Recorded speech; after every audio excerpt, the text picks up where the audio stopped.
What up? Happy Tuesday. I don't even know what today's date is. Is it 24th or 23rd?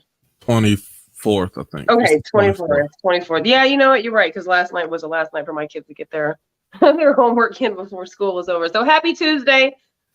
Welcome to the show. Welcome to another edition of Free Thinkers. Tonight we have a great topic planned for the evening. And again, you'll have to bear with the possible lack of notification because I'm still in Facebook jail. So follow us over on our YouTube channel so you can always stay in tuned and linked in with how to find us for our conversations. Every Tuesday night, the StreamYard link changes. So if I sent you a StreamYard link for tonight, it's never going to be the same every Tuesday. It's a new link. To get access information to how to join the panel as a guest any Tuesday, you can always find the StreamYard link on our Facebook channel. Sometimes it's on the YouTube event for the night. If you DM me or Q, we can certainly send you the link to get onto the StreamYard. If you just want to watch us, you don't need the StreamYard link. You can watch us from anywhere, obviously. If you engage with us over on the YouTube channel in the live comment section, we can see those live, and then oftentimes we'll throw those up on our screen here, and we can just talk about what your thoughts are in the comment section without having to be online with us. But if you do want to join the conversation tonight, there's plenty of time to do so. You can jump in at any point. You can leave early if you need to. That's okay. But we would love to have your positive perspective in any conversation, but certainly in tonight's conversation, because we hope we got a good one going for tonight. Just real quick rules, certainly, if you've obviously supported us in the past, you know that this is an adult content show. So oftentimes there is adult language used. So totally up to you how and who you want to overhear our conversation. If you do get into the conversation tonight, if you are not in an enclosed, quiet room, it is definitely helpful to have earbuds on to control some of the background noise and, of course, keep your radios, TVs, things like that down. If you do join the show live, otherwise, just watch us. Watch us, engage. If you feel compelled to jump in later, if you feel compelled to tap into the live, please do. We would love the interaction with you. We appreciate your support. Graciously appreciate those that have subscribed to the YouTube channel and share us every week. Like, super stoked to see this go out on the share feed. So please always continue to keep sharing us. And I've got 12 days left of Facebook jail. So after these 12 days is over, hopefully things will be a little bit easier to find us, navigate us. But really and truly, it's 2022, y'all. I mean, straight up, if there was no Facebook, you'd have to find other ways to join us. So get on over to the YouTube channel and subscribe to that channel. Hit the get notifications button. And every Tuesday when I set up the StreamYard link on our YouTube channel, it'll send you a notification that, hey, there's a meeting tonight. This is the topic. Send a reminder, so on and so forth. Because one day, Facebook ain't going to be here. And I was listening to the conversation you and Smack were having this morning on Black Tea Talk, and just the importance of not having this just exclusively to the internet, being able to have this content for other reasons. So we can't depend on just Facebook to share our information. But we are rarely ever going to cancel a Tuesday night. So sometimes we don't know what our topic is going to be, but it's almost always a guarantee, with a very minor exception, that we're going to miss a Tuesday night. So every Tuesday, 8:05 live, join us anytime for some good, open, honest, deep discussion. Tonight is no exception.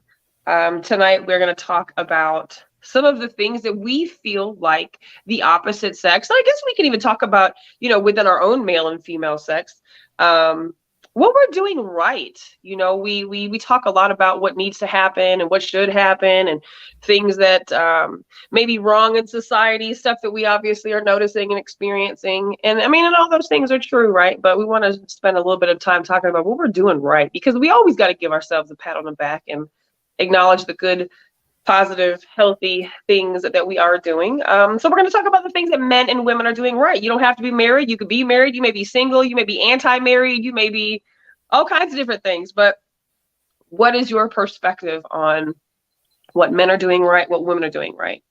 So lots of places that can go. But I did want to take a few minutes of the beginning of our show to acknowledge Miss Annette. Some of you guys are friends of our podcast family, and we have quite a cool little podcast family. I wasn't able to be on or watch Black Tea Talk live this morning. Literally, as soon as I got the notification that the show was going live, I had gotten a phone call, and so I didn't get off until the show was already over. And so I listened to it immediately after I got off the phone call, and so I listened up till you got off the call queue, because I spent the entire time crying. So I was glad that I missed the show live. I don't think I probably would have even been able to do the show. I don't think I would have been able to call into Black Tea Talk this morning because I just cried all morning. And I didn't cry because I'm necessarily heartbroken or sad. I mean, I am crying because, of course, I am sad, and a loss of somebody is a heartbreaking thing. But Miss Annette, one of the things that Smack and I talked about a couple days ago when we finally talked about her passing was she lived the way she wanted to live. She did what she wanted to do on her time, on her terms at the end. I don't believe she wanted to burden her family. I don't believe she wanted them to have to go through another round of medical treatments with her. She'd done this before. I think that she knew, and she wanted to live life on her terms. And I fucking celebrate her for that. I am inspired by her ability to know that her time is limited. We all know our time is limited, but to know your time is limited and there is a terminal illness and you've decided to take that upon yourself and just fucking live. That was inspiring to me. Some people may be mad at her for that. Everybody deals with grief and closure differently. So her family may, have some resentments at some point later on down the line. Why didn't you tell us? And we could have loved you more, but you loved her every fucking day that she was here. And the Annette that we saw was a different Annette than when we all first met her. So she truly lived in her spirit of who she was at the end of at the last part of her life. And to be pushing 44 and to see that woman who would never tell anybody how old she was, but we all kind of assumed she was somewhere in a range between here and here. It's very inspiring to have been witness to such a strong woman. And I appreciate her. And she became a podcast family friend really quickly on. I missed the show this morning, so I didn't get to say my piece on Black Tea Talk, which probably was the best place for it because she was a diehard Black Tea Talk fan. But I at least wanted to take some time. I couldn't post on social media, to at least just say, we love you, Miss Annette. We appreciate you for being a part of the podcast family. You certainly left your mark on a lot of us, and we're better people because we knew you. So for those of y'all that knew who Miss Annette was, she was an older woman, podcast family friend, huge supporter, and unfortunately she passed away last week. So condolences to her family, condolences to friends, of course. It's tough because as over the weekend, as I was telling one of my girlfriends who Miss Annette was, because she met her at the first Black Tea Talk. She came to the first Black Tea Talk at Spinners, and she's like, I remember meeting her. And I just thought, how Lucia passed away in December, and now Miss Annette has passed away, and listening to you talk, Q, today about just the importance of why we do this and why we talk and why leaving a digital record of our legacies or our thoughts and our feelings and just who we are as humans, like how important that actually is. Because I thought about it today and I was like, God, if I died, we don't have video recordings and VHS tapes and shit like we used to, like when I was a kid. Like I have a lot from my childhood, but my kids don't really have a whole lot of that. They've got like camera recordings, right? But I know that my children could literally, if they wanted to, one day sit down and hit play and just listen to their mom talk for days and days and days. And that's what Miss Annette left her family with, and it's just powerful. So, I thought that today's topic was important, to, maybe bring some positivity and some optimism and some kudos and congratulations and some back pats and some high fives and some fucking love, right? Some fucking love and flowers, while we're all still here. because you never know. Stokely, I don't know if you caught the beginning of this. I know you've kind of been out for a little bit, but I'm not sure if you're aware Miss Annette has passed. So, okay. Yes, I saw that the other day, and my condolences to her family. Gosh, but yeah, I saw the picture and I was shocked. I was like, whoa. So, yeah. Well, I'm glad you joined us. I know it's a little bit of a heavy beginner there, but you know, it. I guess the best thing I can say is that, you know, I'm grateful to be able to feel.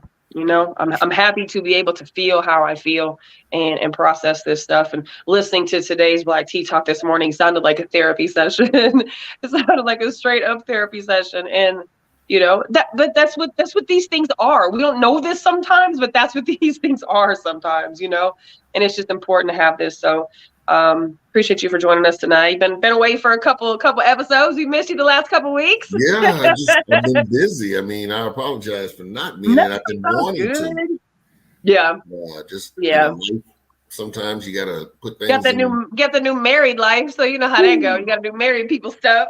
You got me doing all kind of stuff. Yeah. Q, did you want to add anything at all before we get started on our topic? I know you spoke this morning, but I didn't know if you wanted to say anything. Yeah, nothing more than what I said earlier. Yeah. That's it. All right. So our topic for tonight is, what are we doing right? Men, what are women doing right? Women, what are men doing right? What are we doing right? Because I'm not going to sit up here and ask this dumb question of, are we doing anything right? Because I know we are. So I'll show first, or whoever wants to go first. And hold on. Let me throw another challenge in here as well for anyone who's on now or who comes on a little bit later. I challenge you to not just speak of the positive, but only the positive. And because also it's we can say something positive and then we talk about why we like the positive, because when they do the negative, then we know what the negative side to what the positive that we're saying. So just all gas, all positivity, all gas. Train yourself to only focus on the positive when that time calls for it, not veer back into what I like this because I don't like this. We got that. Just stay on what you like. Okay. So do we want to like maybe state something that we notice, that we see, that we like, and then we can each give our opinion, or how do you want to do it? Yeah. Okay. See what y'all's feedback is. See what my feedback is. All right, y'all. Who wants to go first? You, Nikki. Me first? Yep. Yes, you. Okay. So I try to think of, you know, things that I've acknowledged about men that I appreciate, that I love, that I value, and I made a nice little list. But the top 3 on my list are, I think, the most important, and we can break them down one by one. The first thing that I thought that was the most important is I feel like men are healing.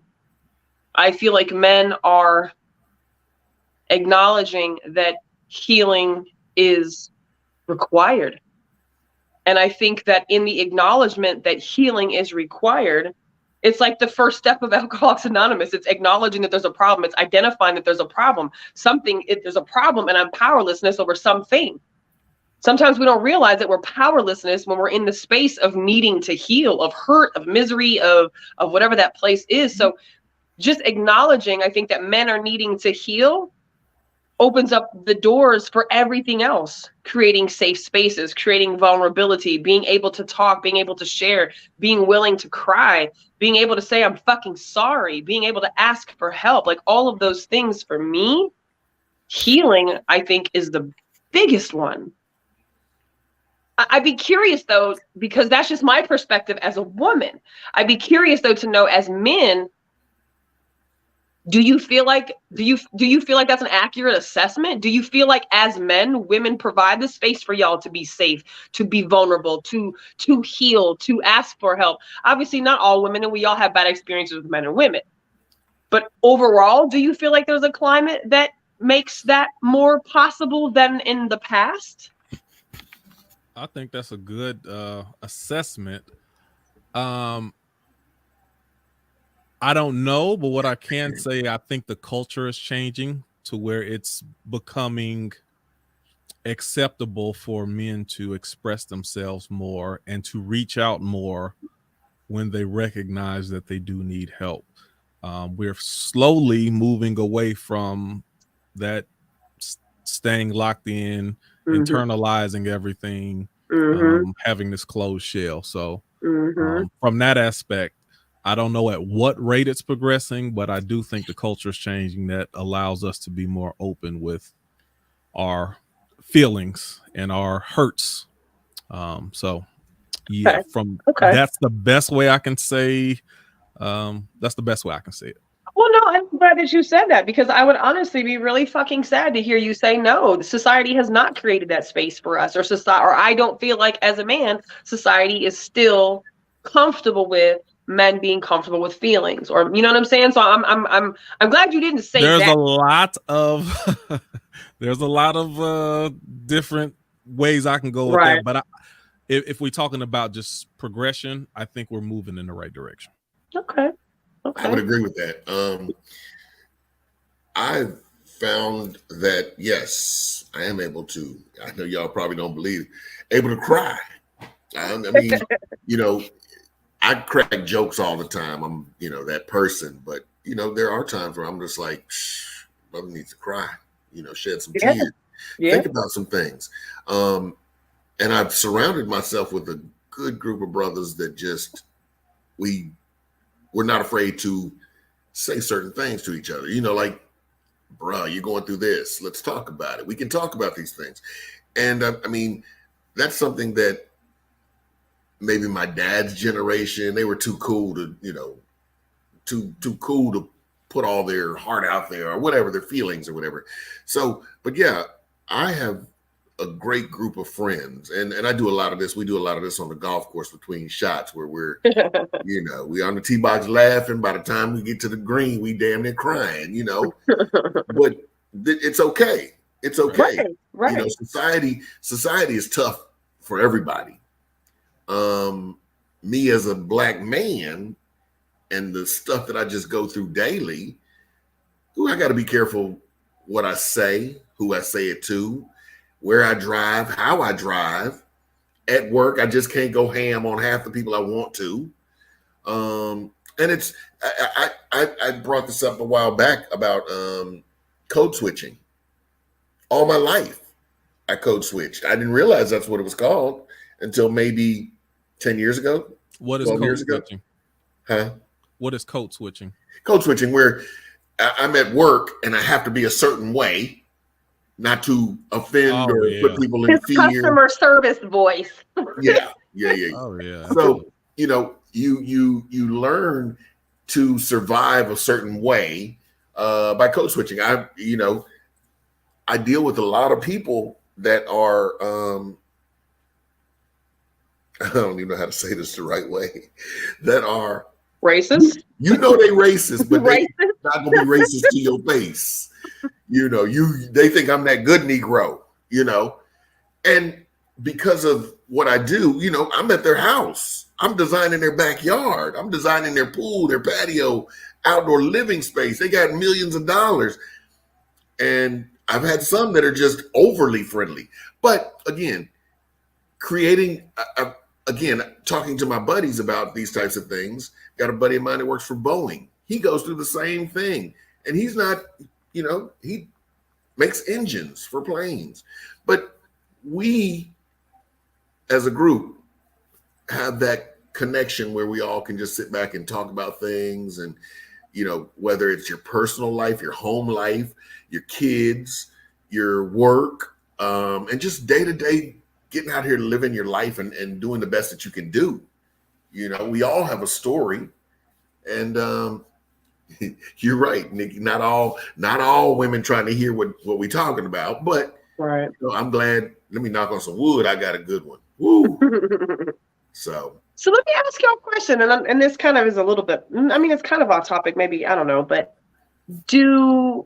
because just hearing you say, you know, your group of friends and being able to, like, you know, have those conversations amongst each other, do y'all? Hold on, I'm adding Cynthia. Sorry.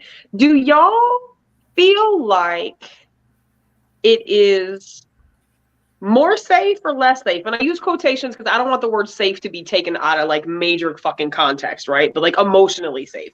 Do y'all feel like it is more safe or less safe to ask your male friends for emotional support than, let's say, your wife or your intimate, partner, somebody that you're truly dealing with? Like, which is if there's a scarier, which of the two is scarier for a man to ask support from? Usually, well, for me, I would say usually the woman is usually, and that's only historically. I say historically, but I guess in a lot of our experiences, if you're not with the right woman, that can be used as ammunition against you later. Okay. So that's the And I feel, go ahead. I feel like a lot of times, your boys aren't going to judge you as severely as your woman is or your wife is. I could say, hey, son, you guess what happened today? This lady said such and such to me. Oh, she was trying to holler at you. No, she wasn't. But, right. So I don't even bring it up. I'd rather talk to my boys on the golf course and let them know that she wasn't really trying to holler. She, it's just the conversation that we were having. And, but I can't just, so yeah. I want to say that, I can say anything to my wife, and I pretty much can, she know I ain't doing nothing foolish. But, the conversation is much easier with her. And my boys, my guy friends, they're just, they're there to listen, give me some advice. Maybe they've been through the same thing, that type of thing. Where my wife, this is a lifetime thing. I ain't trying to get divorced. and right. She get half of what I got. Right. So. Right. No, I was just curious. Cynthia, welcome to the show. We're talking about, I don't know how much you heard at the beginning before you jumped on, but we're talking about just like what men and women are doing right. Like emphasizing, Q said, challenging us to literally not do anything but focus on the positive elements of what men and women are doing right. So they'd asked me what I thought was something I of course noticed about men. And I said that men seem as though they're becoming more comfortable with healing and spaces of healing, acknowledging, needing healing, help, support. What about you, Cynthia? Since I'm already on a roll, what about you? What are some things that you feel like, or just one thing we can start with that you feel like men are doing right now? Hey. We're focusing on the positive. We're focusing on the positive. I'm about lifting our men up for real. Like, yes. I am. So, man, men are fucking persistent. Like, that perseverance is not a fucking bad thing. Like, right. I have an issue with reintegrating right now and physical touch. And let me tell you, I went into a space several months ago, and it was a dope ass place. Like, one side was all hip hop and music, and you could step 1 foot through a doorway and hear like Mexican ranchero music, like the guys in their boots and hats and shit. And I wasn't even in there like 20 minutes, and this dude comes up to me and just fucking kisses me on my face. And I was like, wait a minute. I don't want to put it on a bad light. Like, right. There was some good pros and cons to that. First of all, you're on my face. Second of all, I don't want your lips anywhere near me. It's Corona times. Yeah. But we're talking about the good. And the good is like that risk taking. I thought it was playful. It was a little offensive. But let's move on to some other things, right? In other spaces too. Like, I've heard men are just ready for that reintegration. So I give our men props on persistence, perseverance, and that asking a girl out. Like, it's, oh, I'm gonna backdoor you on that one. Let me shut up. Keep going. Like, I think that's cool when a man comes up to a woman and just says, hey, can I take you out? Like, that shit don't get old to me. And I don't really like asking men out. I will, but it'll always be platonic. And right.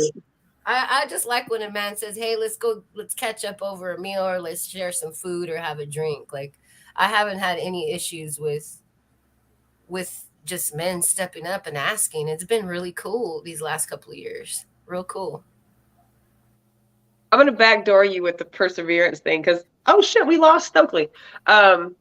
Because so this weekend we were out, Saturday and Sunday, and Saturday night we were at this one gig Saturday night, and I make a point to be nice, right? Like, I am friendly. I'm not flirting. I am not a bitch chick. I'm not one of those women out in social settings who thinks it's cool to like be rude to men, or like if a man approaches you and you're not feeling him, like I'm not a bitch chick. Like, I'm just not. Like, that's the only way I can label that, because you know what the bitch chick is, right? She's just fucking rude, like just rude for no reason. Like, okay, you're not interested in dude, let him down easily. Like, I wouldn't want to be talked to sometimes the way I hear women turn men down. Like, that would just like, so kudos to men for having the balls, literally fucking figuratively, like having the balls to be the sex, and I don't know if this is nature or nurture, to be the sex that has to do the pursuing, right? Because so this man approached me on Saturday, and again, I make it very clear what my intentions are, and that I'm not interested if I'm not fucking interested, but I'm not mean. I'm not one of those chicks that you might be able to still carry on a conversation if you really wanted to carry on a conversation. I'm just not going to go home with you ever. Like, that's just point blank. And so at one point, this one guy, he just was not taking no for an answer. And on one hand, that perseverance I admired. But on the other hand, I was like, no means no. He asked for my phone number, and I was like, no, I'm not giving him my phone number tonight. Like, that's just the easiest, most chillest way to be like, nah, bro, you're not getting my fucking phone number. Like, I just said, I'm not giving out my number tonight. I'm just chilling. I'm hanging out with my girl. I'm having a good time. Oh, and he looked at me. No, mean way. You're I don't. And so he looks me dead in my face, and he was like, oh, that's not going to work. And I was like, well, it works for me. So this is where I had to be like, okay, hold on, we're going to turn up some energy on this little youngster. And so he was like, well, I asked you for your number, and I offered to buy you a drink. And I said, which I didn't drink. I was like, I don't have a drink. You didn't purchase a drink. You offered to buy one, but we never got to that part. I was like, I didn't take your drink. I'm not obligated to give you my phone number. I was like, I'm just out here chilling, enjoying conversation, having a good time. I said, I'm not tripping, and you shouldn't be either. And he just looked at me, and he just did one of these, and he walked off, and I didn't see him again, and I'm totally fine with that. So on one hand, perseverance, I don't know how y'all do it sometimes. You know what I'm saying? Like, to be the ones that pursue women and have to engage and see if she's interested and get shot down or get turned down. Like, fucking kudos to y'all for continuing to play the game of still trying to woo women, and it's a 50-50 shot, never knowing whether it's going to work or it's not going to work. That is true. I got another good thing to say about men. Go for it. One of my friends that I hadn't, like, he and I fell off a couple of years ago because I was in a shitty situation. So he was like, hey, I can't, like, hands off kind of thing, because it was the safety issues were going to involve his family and his dynamics. So we just started talking again last week, and he straight up asks me, Cynthia, can you tell me how it hurt you? I was like, damn, way to go. Like, I maybe had 2 or 3 men in my life straight up ask me how they've hurt someone. And that's I've had a little bit of both experience with many different, not like romantically, just men in my life, period. And it's nice to see some of the men evolving into just straight up asking, like, what did I do and how can we start rebuilding trust from here? Yes. I never had that with a man in my life growing up, but seeing it now in our brown and black men today, holy shit, that meant a lot. I was like, oh, let me answer that. So women, be prepared for those men who are taking those steps. Y'all better be ready to respond and don't sit there with a blank ass look on your face. Well, I feel like that goes speaking volumes again for like the healing journey, just like the work that men and women, but we're talking about men right now, the work that men kind of got to do, right, to get to whatever our next place in this world is going to be. Like, because we can't keep doing what we're doing right now. We're going to burn ourselves the fuck out.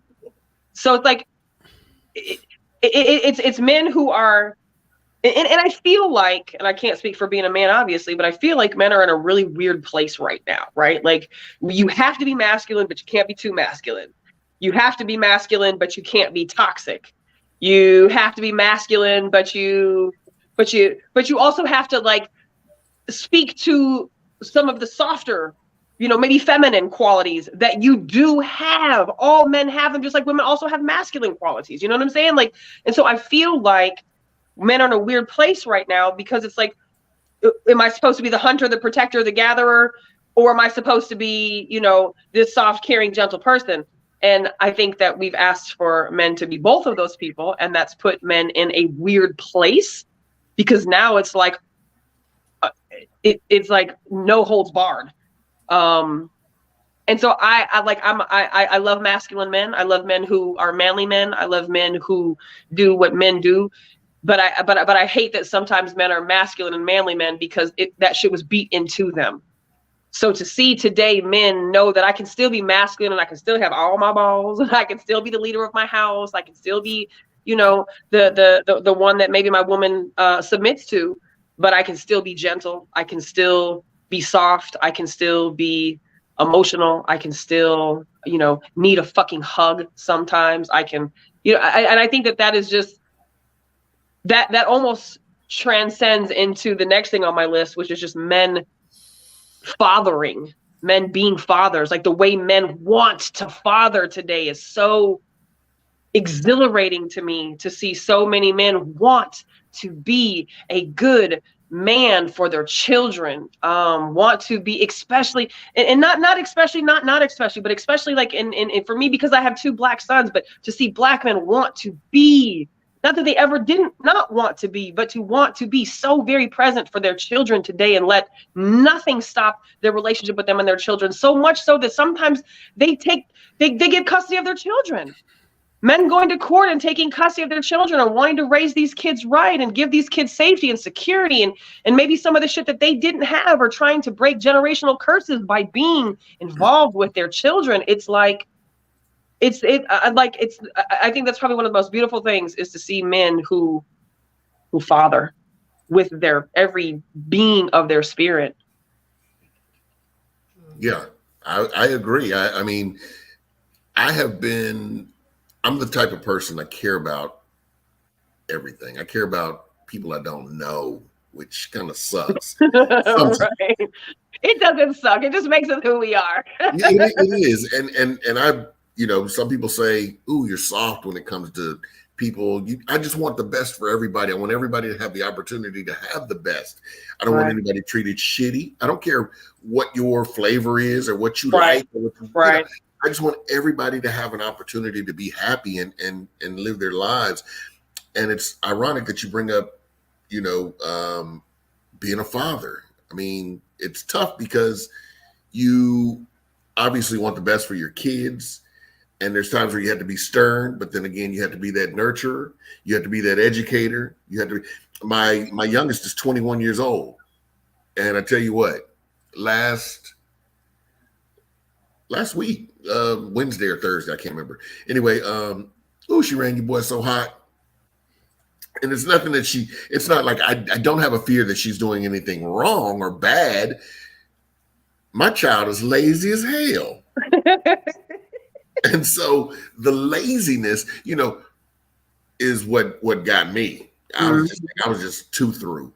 And I take the opportunities to teach and try to educate her, because this world ain't gonna love her like I love her. I tell her that all the time. Nobody out there is gonna love you like Big Daddy loves you. I don't call myself Big Daddy, but nobody out there is gonna love you like I love you. And I want you to understand that if you ever need anything, you can always come to me. But at some point, you're gonna have to make a way for yourself. You're gonna have to figure it out.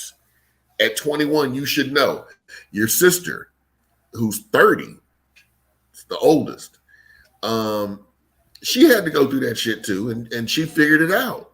And now she's seeing all of her friends who have gotten these jobs paying $160,000 a year while she's making $87,000 a year. Now she wants to assert herself because she can't go on the girls' trip because she can't afford to go on the girls' trip. But it's one of those things where I said, here's what you need to do. You're educated, you're bright, you're smart, assert yourself. Find those positions that are hiring and paying you $160,000 a year. You've worked in 2 different law firms, and you are qualified to do these things. Find one that's paying you that kind of money where you can go on those girls' trips. And she did. Just Thursday, she had the interview. Friday, she got the call and she got the job. And so giving them that push is sometimes what they need. Now, like I said, that younger one, she's all in the iPhones and computers and all this other stuff. But 21 to 30 is a big difference generationally, though. It is. And I know that. And so when her sister was in high school, she was 10 years old. When her sister was in college, she was 10 years old. So I realized that, but they're close and they have a great relationship. And that's what I love about them. Nobody's going to mess with Jordan, the youngest, because Brittany, her older sister, is going to handle business if she need to. Nobody going to mess with Brittany because her younger sister, Jordan, will get in that ass if she needs to. So I love that about the way that they were raised. Other than that laziness, I don't know where the hell she got that. She must have got that from her mother, but that's beside the point. We're not talking about that tonight, Stokely. Right.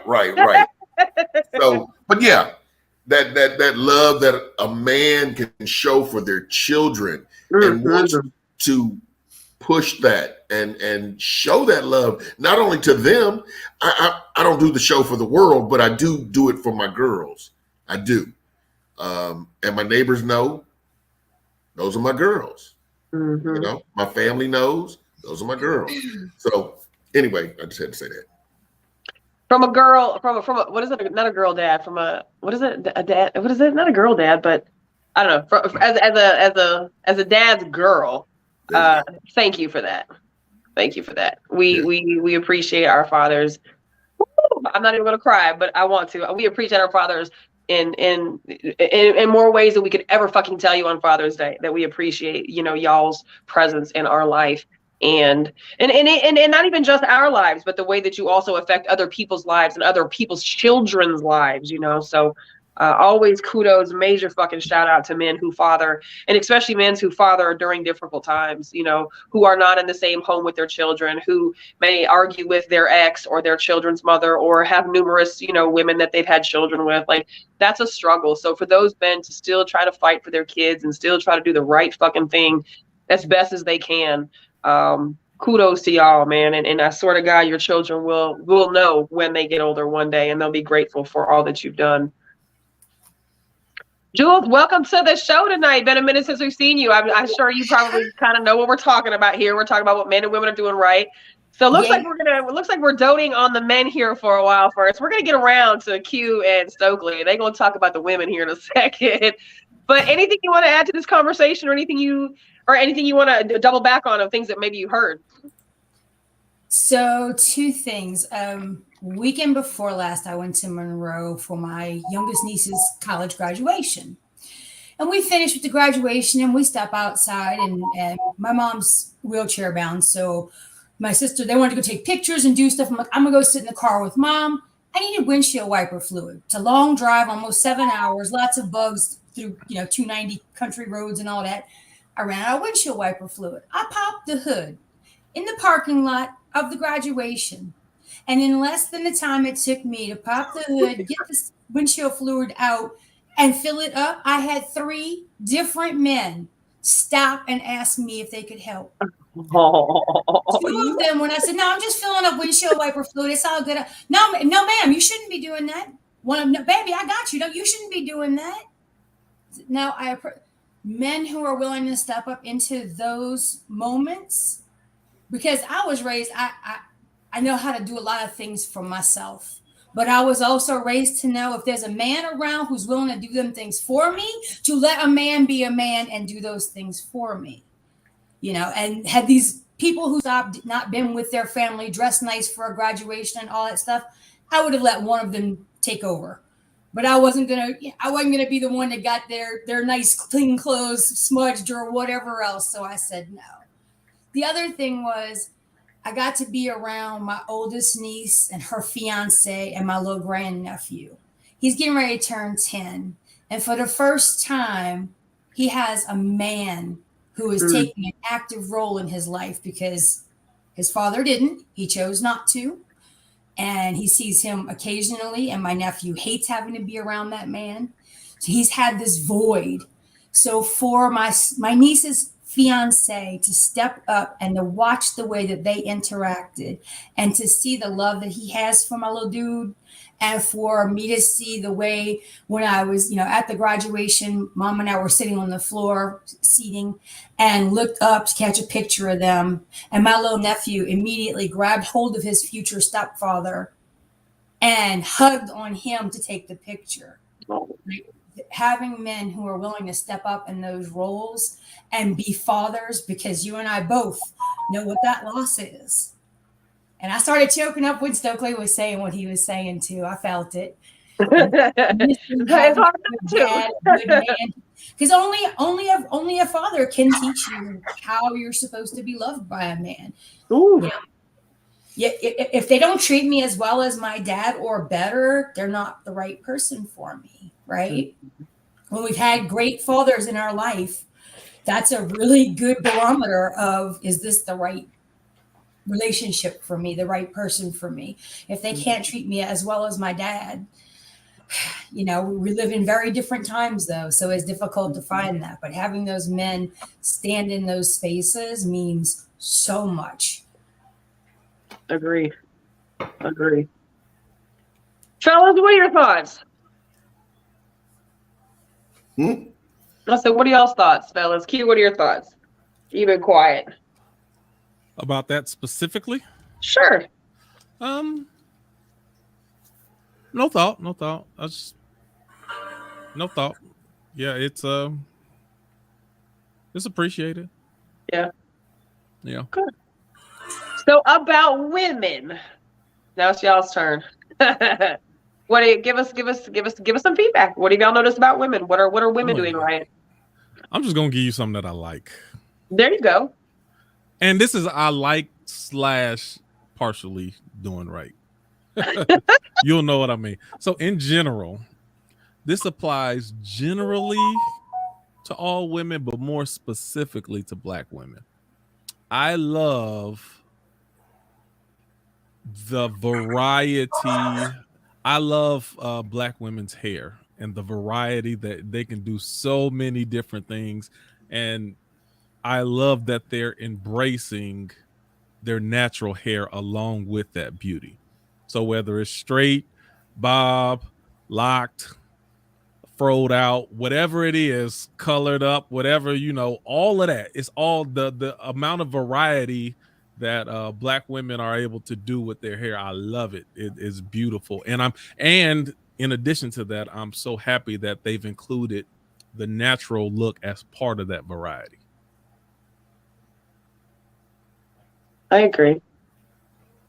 I think it's exciting too. I think it's a fucking shame on one hand, and just as much of a shame as it is, I think it's equally as exciting that women can be natural.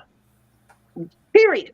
The state of Louisiana just passed a law against hair discrimination. Yeah, there's some states who are still today passing laws about that. And they're passing the laws. Crown Act just passed. I mean, isn't that ridiculous?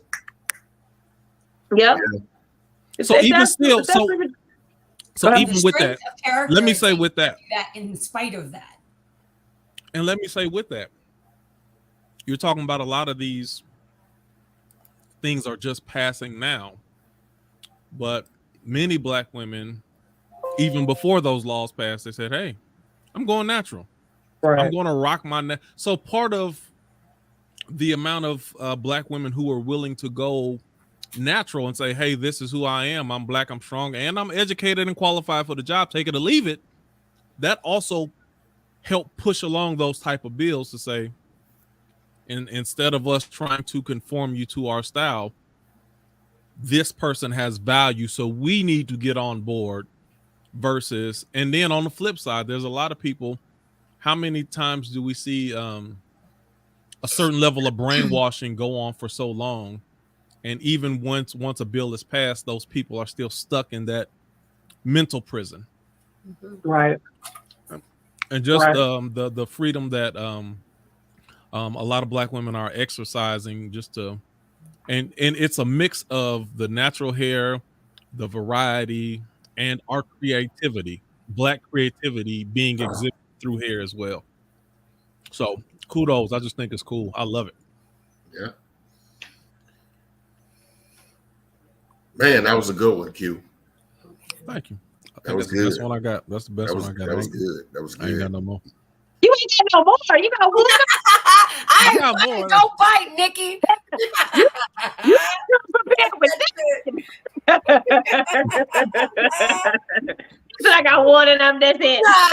No, that's good, Q. I accept that, Q.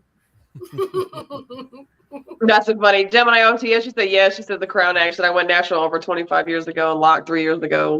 Yeah, I mean, just the ability to be able to be who you are. Like, and this is a whole other conversation. Obviously, this is a whole other topic, right? The not being able to be who you are.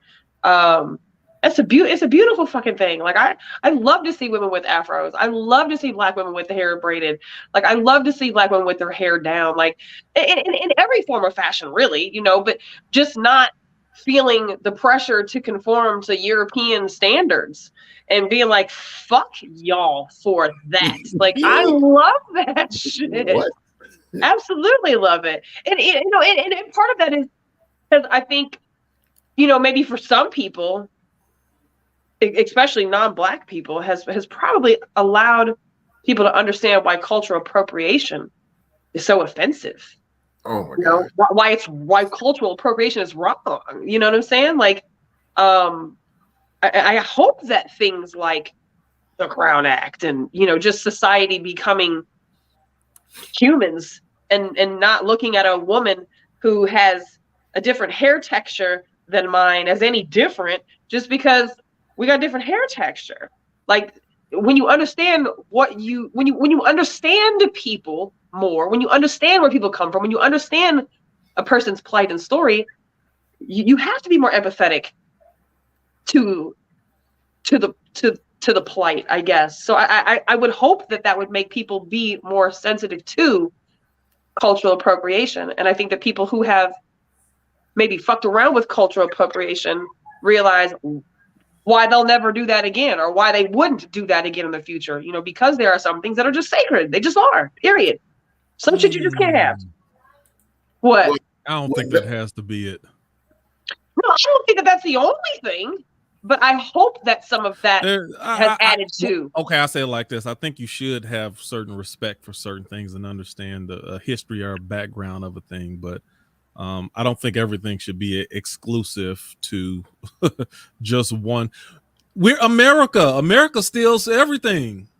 Sure. Like, I mean, we can't just pick and choose what we do, even down to French fries and like what's an American food? Like, there's very few things that we haven't taken from somewhere else, whether it be African, Asian, or European. That's just America is a big melting pot full of ideals and cultures and creations. But what we need to start doing is acknowledging the root of that cultural thing instead of trying to act like one group or one race of people came up with it.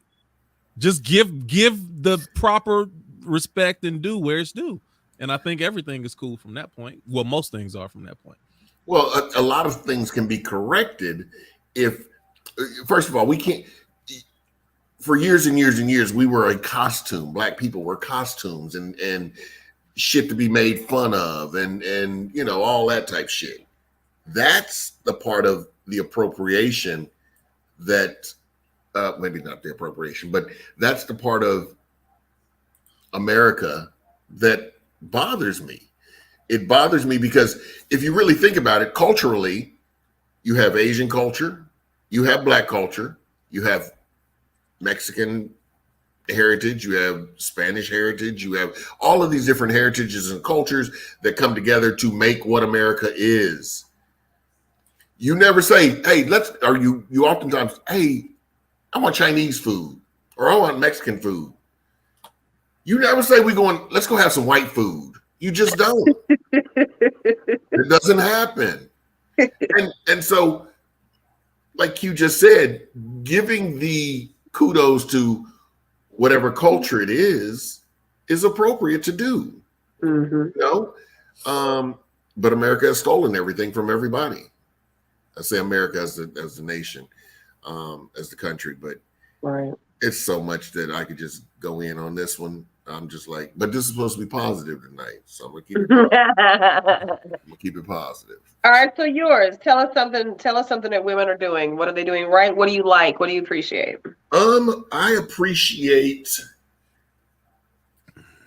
I appreciate the women that are go-getters. However you go get it, you go get it.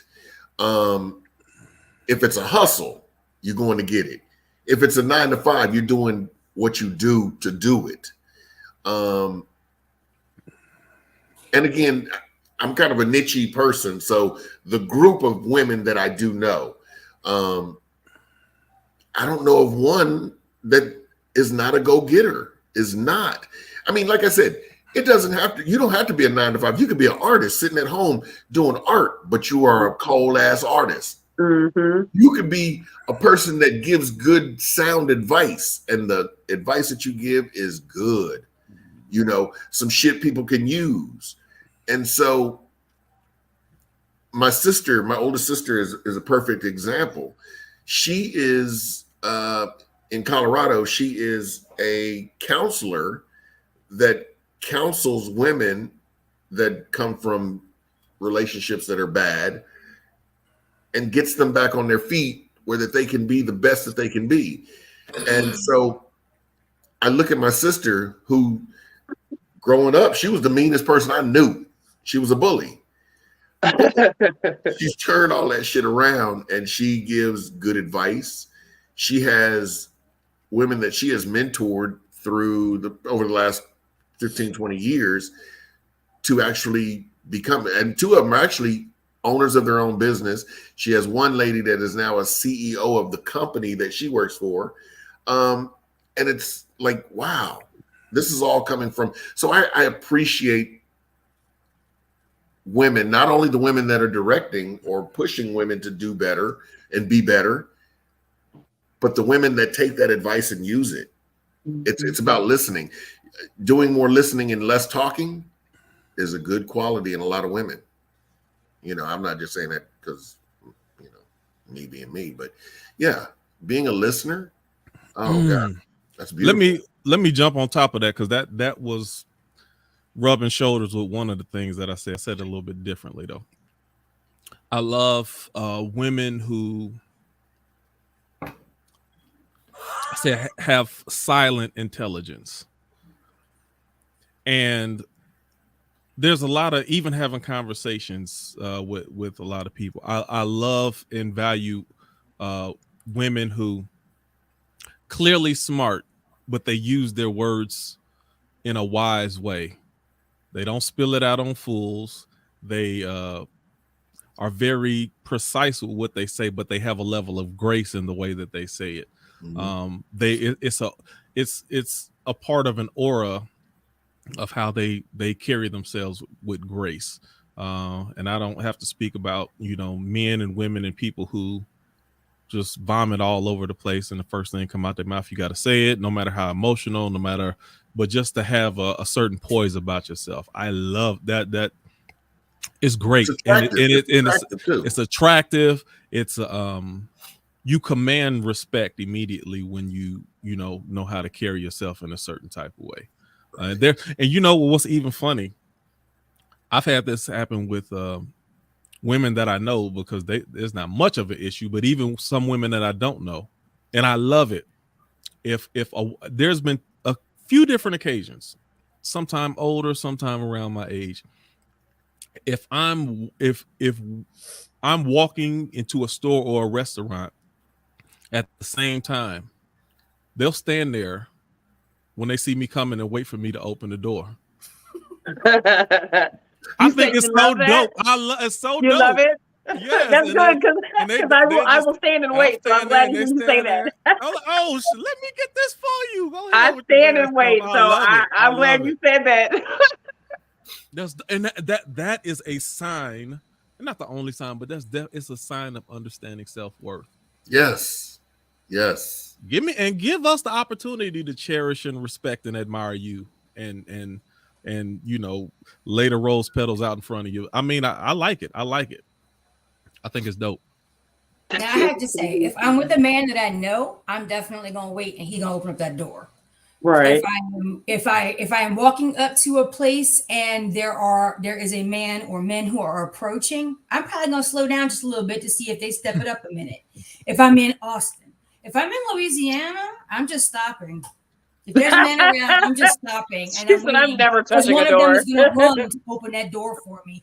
And it really, I was just, back in Louisiana a week ago, or 2 weeks on. It really smacked me in the face, the difference, because I had that experience where 3 guys stopped to help me with windshield fluid. This past weekend, I went and put air in my tires and had men in Austin who had no problem making comments about my anatomy while I put air in my own tires, but didn't offer to help. Wow. So it's definitely a place, and it's the right men. It's a right place. It's a specific type of men. And it makes me appreciate even more the ones that do step up. I want to talk about the door holding thing, Jules, when you're done. Go ahead. That door holding thing, I fucking love it too. But sometimes I've been wanting to open the door for my man too, even if it's just a male friend. So I want to know if that makes, because I've only had one male friend right now who will straight up tell me, don't be doing that shit in front of other men. Like he won't let me move heavy shit, or he won't let me open the door for him or do things like that, where I love when a man opens my door. I especially love when a man stands up if I have to leave the fucking table. That shit is hot. Yes. However, I'm on this shit right now where, man, let me open the door for you, man. My man or my friend or my male friend, or man, let me pay for your shit today, or let's go half on this shit. Oh, I'll do that, but you still gonna get the goddamn door. But I want to know from our men, like from the men that are in this space. My girl she'll get my door for me. Right. If she get to the door first, she'll get it for me. And she know I get it for her. She'll get my car door. She'll tie my shoes. Like, just all of it. Yeah, I definitely, I love it. Consideration is everything, though. Everything. Consideration is, I mean, you can make it through some tough times as long as you have consideration and reciprocity and admiration for your partner, man. That'll get you through all the bullshit, right? You really can make it through most things as long as you admire and you respect and you fucking appreciate your partner, man. Consideration goes a long way. It really does. There's nothing wrong with being nice and polite. It doesn't cost you a damn dime. It don't. Last week, my back had been bothering me for about 3 or 4 days. It's a bitch being 50. So my back had been bothering me for a few days, and I'd gone to the little care now. And the lady said, "Oh, you got an inflamed sciatic nerve." And I was like, "Oh shit, what does that mean?" So she gave me some little pills and shit. And I'm thinking like, "Oh my goodness, this is gonna be bad." So I stopped at QT to get some gas one evening, and I was like, limping out the car and shit. I'm pumping my gas, and it said 87, and I was driving the Infinity, little Infinity, $87 worth of gas. And I'm like, God.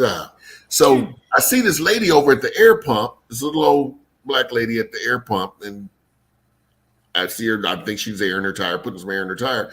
And she comes walking towards me, and I'm looking, I'm like, do I know this lady? A little bit older than me. She says, "Son, can you help me put some air in my tire?" And I'm like, "Sure, give me 1 second. Let me get this receipt, out this, the gas pump and everything, and I'll be over there." So I started walking, and I said, "No, I'm going to drive over there." So I pulled around in front of her, and I walked over to the passenger side. the tire was completely flat. It wasn't like she needed just to add some air to it. It's off the rim. Like damn near. I mean, the rim was damn near cutting into the rubber. That's how low. The seal was broke to where you couldn't put no. That tire was feel if you put air in it, or the seal was just broke already? The seal was broke, so even putting the air in it wasn't no air going. So it's a flat for that. brand new Camry. I mean, it still smelled like brand new car. Changed tire. So I said, "You got a spare in the back?" She goes, "I think I do. It's brand new." So we popped the trunk. I lifted up the mat in the back, and lo and behold, all her tools and stuff, they were brand new, shining.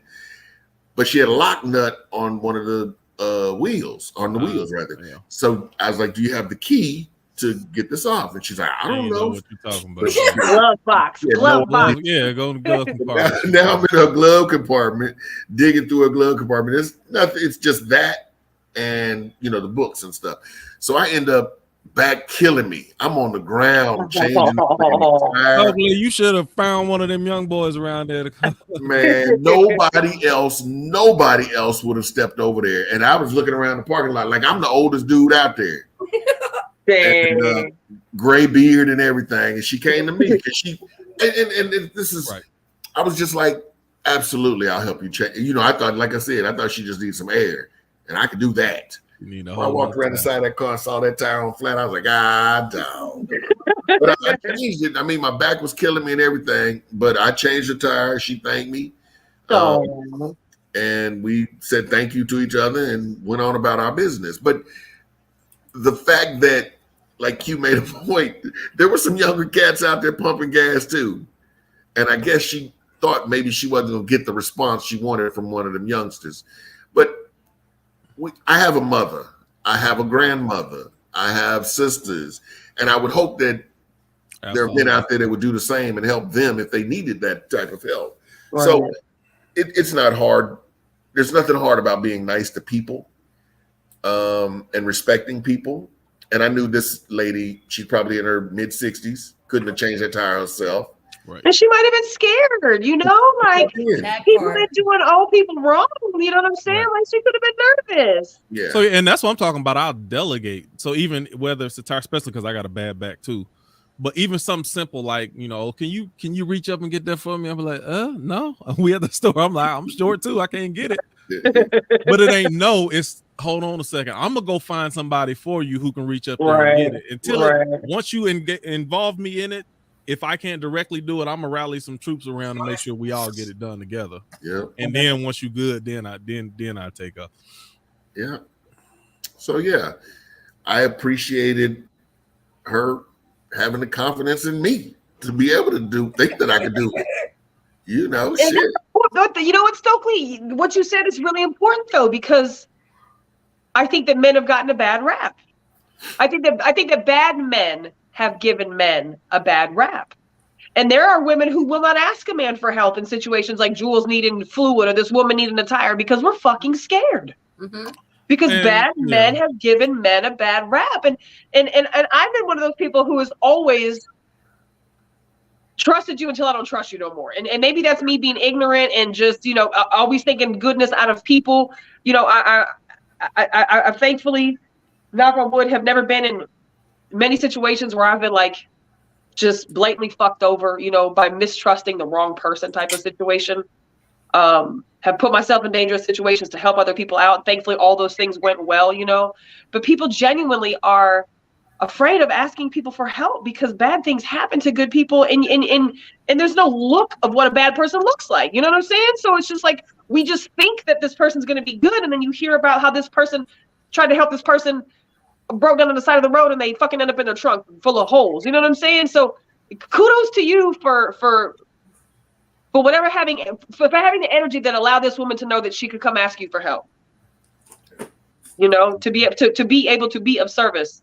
Because there's a lot of times where we're always going to be the case. And what's going to happen is if somebody robs somebody, you're going to see that on the news 9 out of 10 times. Right. Somebody helping somebody change a flat tire, that can happen 100 times. You never gonna hear about it. Yeah. So in your mind, especially for older people and who, when they look at the news, those images they make it.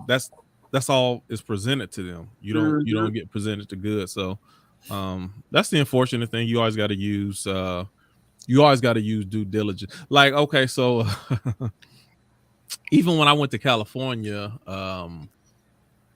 in January, that's the last time, we went over to like the Nipsey Hussle spot, like in the middle of Crenshaw, South Central.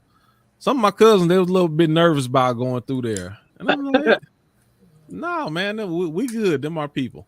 Now, I ain't gonna be stupid about nothing, but then me with my business mind, I'm like, we out there, they selling merchandise, stay over here, you know, working, because the store itself was closed in, so they had to be like on the outside of the sidewalk selling. And I'm like, they not gonna let nothing happen. That'll interfere with their money and stuff. I'm like, just don't even. So it's just certain things. It's like I could be overly cautious because of the portrayal, how things have been portrayed. But then you just have to pay attention. Like everything that you see in TVs and the movies, that's not real life all the time.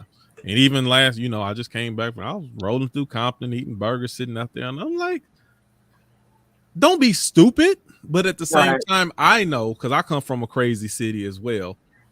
Even when you're talking about violence, 90 to 95% is gang on gang violence. If you just minding your business, doing what you do, ain't doing nothing stupid like flashing crazy money, nobody's gonna really mess with you for the most part. Right. I can't speak for women, but I'm just saying for men, ain't nobody, you know, you ain't got to worry about a lot of stuff. So people in general, there's even in elevated areas of crime and violence, still 90% of the people everyday working people. So it's not like you gotta be, you know. So anyway, I did have another one if y'all want to hear real quick for y'all. Of course we do. Okay. One thing I love seeing, either on social media or even just in life, and especially on social media because you present it to your larger world. I love seeing proud mothers. I love women who unapologetically, you know, they're gonna post their children. You can tell that their children are the light of their life, whether they're married, whether they're single, whether they show their pride that their children are their priority. And just some of the things that they do with their children, ways that they take care of them, being involved in their day-to-day life. I love seeing proud mothers. Because we know on the flip side, some people want to portray a certain thing. I love people who portray, I am a mother and I'm a proud mother. Nikki, I give you credit for that. You proud mother. And it's easy to see, God, it's easy to see looking at somebody's page where their priorities are. No matter whatever you see, you'll see a lot of different stuff.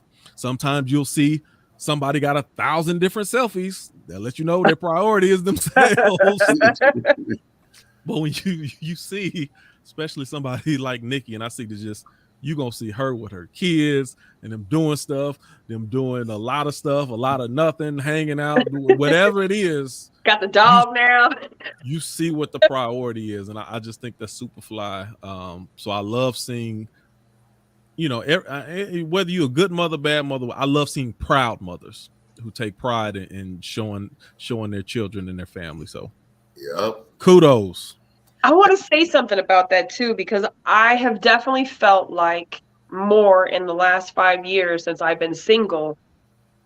And maybe it's just because obviously my friend circle has changed. Who I am around is different than who I was around with when I was in a relationship.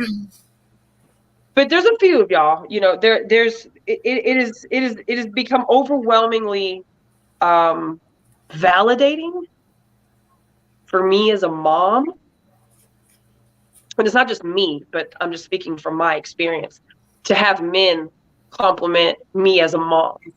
Like I didn't know how. You never know until your kids are older, like how well of a job you actually fucking do, right? Until they're older and you can see the work that you've done. But to have men that I call my friend, to have men that I value, to have men that are a part of my life who love their mothers so fucking much, may have come from a single parent home, may have had both of their parents, you know, may have been just different dynamics growing up, but have said how critical it is for them to have had a great mom. that my kids are going to be okay when they get older. Like that's huge to feel that way. So thank you for saying that, and thank you for appreciating that about moms, because being a parent is, being a mom is tough, boy. Holy shit. Not that being a dad is any less difficult, but being a mom, especially today, is very tough. So Nikki, on top of that, I'm telling you, you don't know it, but the biggest compliment is I let you watch my kids once or twice. And I don't let nobody watch my kids. Right. I mean, I don't let nobody watch my kids. Right.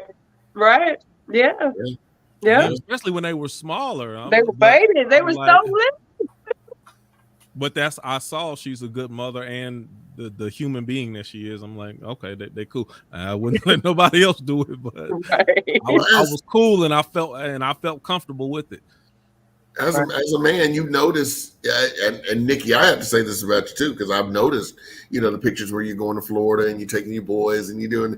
I've noticed, but it's one of those things where, in the back of my mind, I say, she's good, she's good, and not to put it out there and say, hey, Nikki, what are you and the boys doing? Blah blah blah blah blah. But yes, it doesn't go unnoticed. It doesn't go unnoticed, because I've seen many of chicks out there with, I got this new dress, and like Q said, they got 50-11 team selfies, and they got pictures of their car and their rims and they steering wheel with the Maserati logo in the center, and they, I don't need all that. I don't care about all that.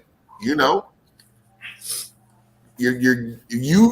do what you do, and like I said, whether it be a hustle, whether it be a 9 to 5, do you and do you good. Mm-hmm. And that's what a lot of men, I'm speaking for myself, let me say, men notice those things. Men of substance, I guess I should say, because there's some jokers out there. I want y'all. I agree. You're right. No, you're definitely right. So, and you guys know, I just got married October 15th. I think that was my day. You want to keep that day? You're still on probation. She can always send you back. You gotta send me a reminder like on the 13th, so I can prepare for the 15th. Just be slick with it, Stokely. Just be like October 10th. Like there you go. Right. Make it a whole month. There you go. There you go. That's what I need to. But yeah, I mean, my mom is amazing. As a matter of fact, I'll be in Austin tomorrow. I got to come down there and see my mom tomorrow. But hello. Hello. But my mom, and I'll toot her horn for her. My mom was amazing. And I love her for it. Like I said, I got a mother, I got a grandmother, I got grandmothers, I've got sisters, amazing women.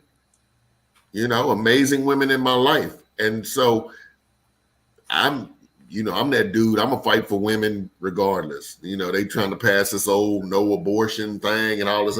Look, I ain't got one. I can't give birth, but I'm fighting for them. I'm fighting for women. Yeah. So anyway, I don't know if y'all covered that in the beginning. And no, last week. If y'all didn't cover that was last week's topic. Right. Last week but to say a kudos to men, the men who I see who are speaking up, who are standing for women's rights. I've got a handful of people that I know throughout my life who don't feel that way. And I have to say the vast majority of the men in my life that, or whether that's social media or friends in real life, most of my social media is real life friends. Right. The vast majority of those men have an understanding of what this could mean and are speaking positively for protecting women's rights. And that standing up and standing in that gap and being that bridge, I appreciate that, because that's something a lot of the men that I know are doing right for sure. Yeah. I definitely piggyback on that too, Jules. I think it's just something that, like Stokely said, and something that Q said, and something that we've said many times on this show is like, it's our job to sometimes just sit back and listen. Just fucking sit back and listen. Men listen to women and women listen to men. Not because you need to listen, but because we're not the same. Right. We're not the same. And we already know the million reasons why why things are kind of screwed up right now, in the fashion that they are. So to sit down and just listen is so critical. So to have men say something like you said, Stokely, say, I don't have one and I can't have babies, but I'm gonna have her back because she can. Like, that's all we need. Because honestly, really and truly, and this is something we talked about last week, it doesn't matter how you feel. Right. But we appreciate and we value you for standing by us and knowing that this is important. This is important to us. This is our issue. You don't have to directly be affected to fucking feel passionate about it for us. And that's not to say that if you don't feel the same way that I feel about the abortion stuff, that you're any less valuable as a man. I'm just saying, for a man to come out and say, I need to listen to her. I don't know what it's like to be a this and a that and a this, because I'm not a woman, but I'm going to listen and I'm going to act accordingly. Like, thank you. Because what it does is it creates a space where we can do that. We can reciprocate that. We can shut up. We can turn our emotions off for a fucking little bit. We can turn on logic and we can listen to you. And it feels fucking good when things yin and yang. And it's a beautiful process. So thank you. I mean, that was definitely one of the things on my list, is men truly having a desire to communicate and to comprehend and to listen. To just listen to what their woman needs, to listen to what women want, to listen to what daughters want, to listen to what women's society wants. And you don't know this because you're not a woman.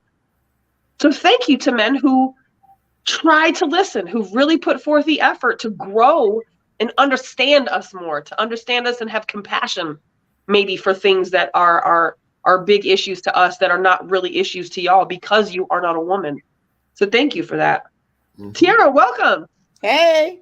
I don't know how much you've been able to tap into and listen to. Them eyes are sleepy. Oh, man, I got a lot of work to do. I've been all over the place today, but I wanted to catch y'all before, that you guys stopped, because I know we were going to talk about positive things, the sexes. And so I didn't get to hear any comments that were made. Go back. There's a bunch of flowers been thrown around. Oh, no. Throwing flowers all over the place. Yeah.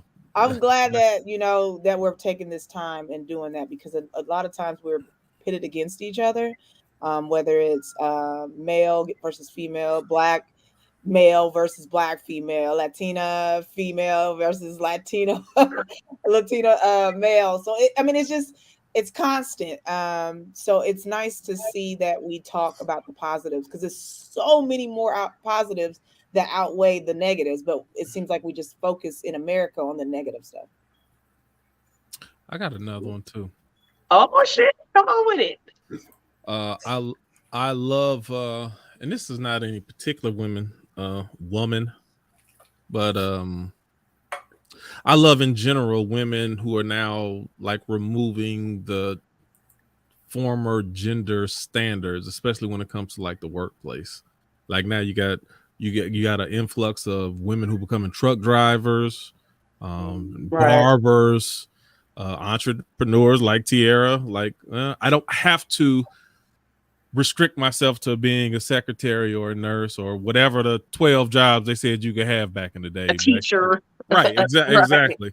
Which is fine. No disrespect. No, all of them are fine, but you have the option. It's outside of you. You're outside of those options. You can be a mechanic, or you could, one of my best barbers is a woman, and she take care of me when I need it.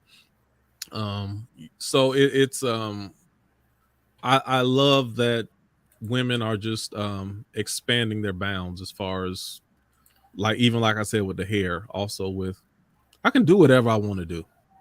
Pretty much, and I like it. I think it makes the world better. I think it prepares a better world for my daughters.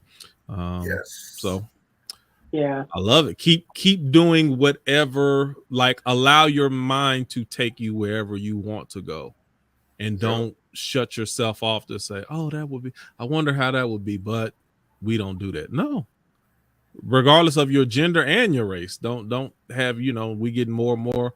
I see more Black skateboarders out there and more, people trying different sports.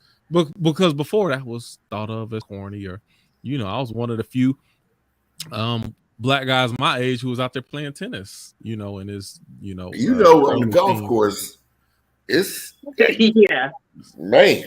But right. I'm part of this group. It's called BGA, Black Golf Association, and we have quite a few brothers that get out there and play, and it's crazy because I love the game. I wasn't raised playing golf at all. I played football, baseball, and wrestled. But being able to be on the golf course, because I'm old now, is amazing. Now it takes me about 4 or 5 days to recuperate. That's why that back hurts. You better stop. You said you're only 50. You better stop. I'm 52. I ain't gonna tell y'all how old I really am. I'm 52. But going out there playing with cats that are younger than me, older than me, golf is just one of those things where I couldn't wrestle anymore. I coached wrestling for 6 years. I knew my ass couldn't roll around with them young teenage, college age kids and getting twisted up and all that old foolishness. And I was a damn good wrestler. I was good. I went to state, qualified, finished 4th in state. I coached and, but it comes a time when your body says, sit your ass down. And that's what happened. So then I found out about golf. All my other buddies were playing golf and fell in love with the game. And it's one of those things. Don't let your mind tell you can't do something other than wrestle. You don't want to do that shit. But get out there and do stuff that maybe you've never seen a black person do. Shit, parasailing. I don't know.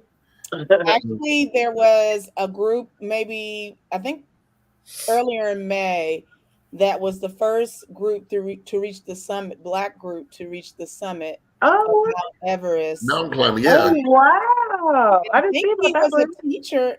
Maybe it was Colorado or Texas. He was a high school teacher or something like that kind of put that group together, and they were successful at reaching the summit. So it is expanding our ideas of what is, typical of this gender or race.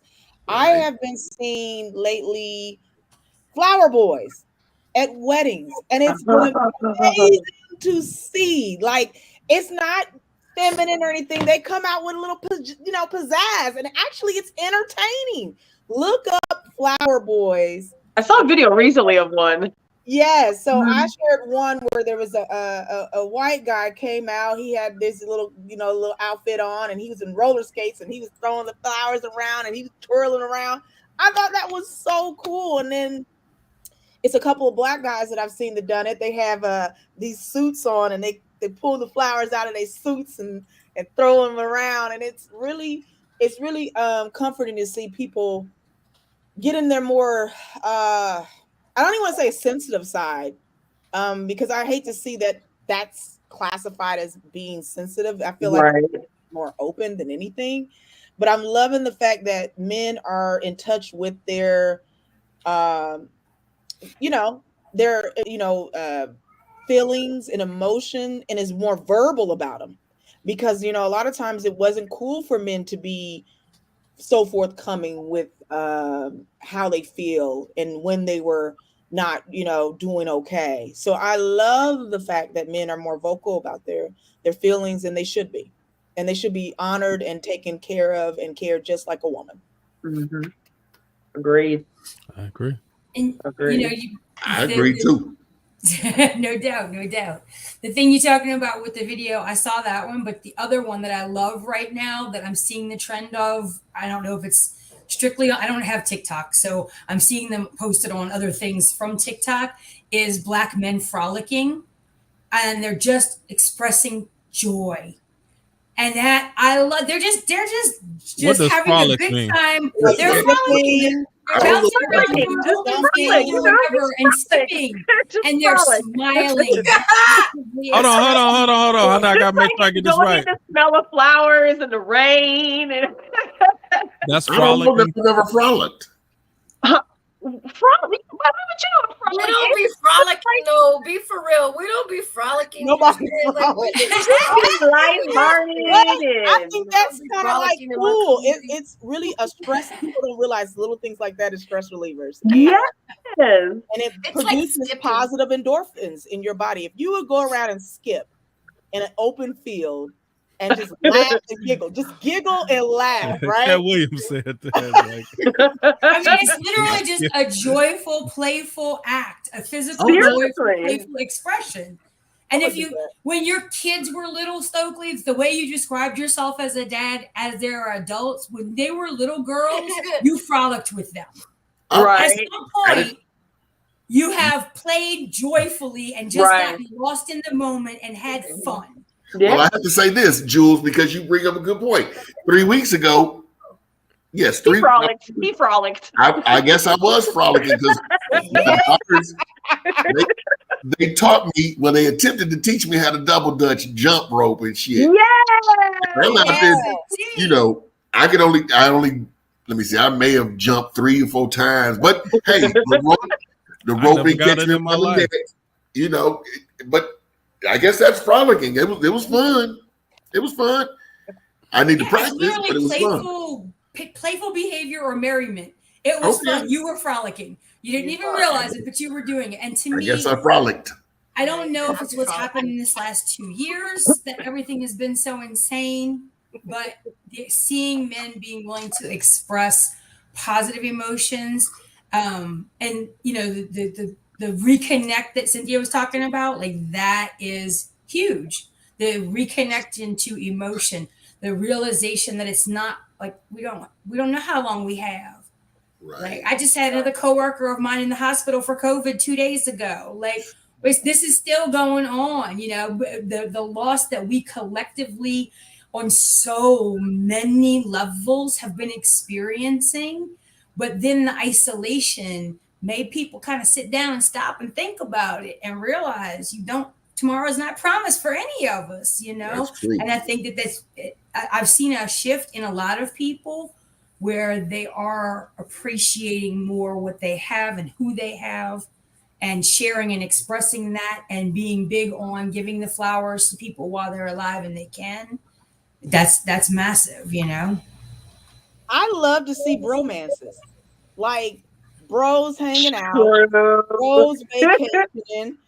You know what I mean? Like, a lot of people make it the traditional sense that you you can go play ball together and that's it. Like y'all can't go out and have lunch or something like that. Like really just doing things and hanging out and in their own safe spaces and controlling their narrative. I like that. I think that men should do that more, more than a lot, that I see a lot of times, especially with our younger kids that are really plagued by violence and violent acts. I think if we could start, supporting that and encouraging that type of, brotherly love and connection and compassion for one another. I think as women, we need to also support that, because a lot of times I believe a lot of violent acts, especially in the Black community with our men, is number one culprit is of a woman, or starts at it because of a woman. And so we have power to connect these men back to each other more than what we have done, which was disconnect them. Yeah, I agree. We need to nurture that shit as women.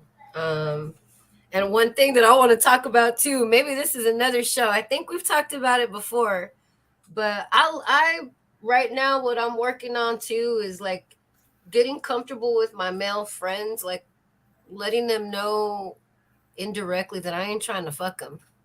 Right? Like when I tell you I love you and I care about you, I mean that from a place of you just being a man and existing. Right. Like I've really just told my brown and Black male friends, some of them, like, I love you just for being present. And that's where I feel like we as women, we be sleeping on that shit sometimes because of that individualism and the gender roles and all that shit. Like who's weak, who's vulnerable, who's stronger. I I can tell it makes some of my male friends uncomfortable because they're like, what? And I'm like, I just care about you. I want to let you know, like, I really appreciate sharing this food with you. And if I say it more often, it becomes more like trusting. You don't have to do shit for me. I don't want shit for you, just your company. I really appreciate companionship, y'all. I ain't never been married. I've been in one like 14-year relationship. The second longest relationship I had was like 2 years. So like that companionship I see that other people have, I fucking love that. I love too to see men tell each other I love you. Yeah, right. Oh man, yeah. I want to go love everybody too. Hell yeah. That's the thing. There's nothing wrong. There's nothing wrong with saying that to people. I say it all the time. I think last time I was here, I said, "You guys be safe. I love you guys." Boom, I'm out.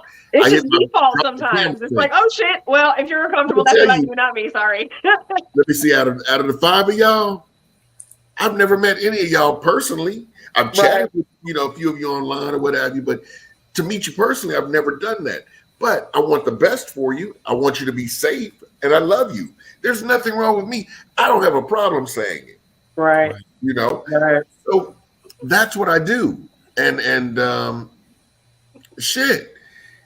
People talk shit to me all the time. I don't give a damn though. I can be an asshole. I mean, my mom even say, "Oh, you're such an ass." I can be an asshole, but I don't just walk around being an ass. Right. Like I said, I love people. I love Cynthia said something about just the companionship of being around good people, genuine people. When I met my wife, I was like, "Oh shit, I'm done. Let me go and get all this other shit out of here."